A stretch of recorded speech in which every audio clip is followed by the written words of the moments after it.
ST બસોમાં મુસાફરો વધતા કરોડોમાં કમાણી થઈ રહી છે। શહેરી અને ગ્રામ્ય વિસ્તારમાં રૂટમાં વધારો થતા મુસાફરો વધ્યા। એસટી બસોને 1 કરોડ કિલોમીટરની મુસાફરીમાં 31 કરોડથી વધુની આવક થઈ છે। એસટી બસમાં મુસાફરી કરતા વિદ્યાર્થીઓની સંખ્યામાં પણ વધારો થયો છે। વિદ્યાર્થીઓ એસટી બસમાં મુસાફરી કરવા પાસનો ઉપયોગ કરે છે।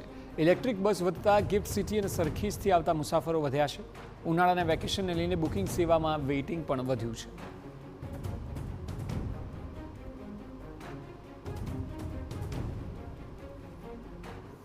31 કરોડ 15 લાખની માતબર આવક મેળવવામાં આવી છે, જેમાં 8,53,000 જેટલા મુસાફરોએ આ સંચાલનનો લાભ લીધેલો છે। વધુમાં ગાંધીનગર ડેપો દ્વારા ડબલ ડેકર એસી બસનું પણ સંચાલન કરવામાં આવે છે। હાલની પરિસ્થિતિ જોવા જઈએ તો અત્યાર સુધીમાં કુલ 43,248 મુસાફરો દ્વારા ગાંધીનગર એસટીની જે ઓનલાઈન સર્વિસ છે એનો લાભ મેળવી અને પોતાની સીટ રિઝર્વ કરી અને મુસાફરી કરવામાં આવે છે।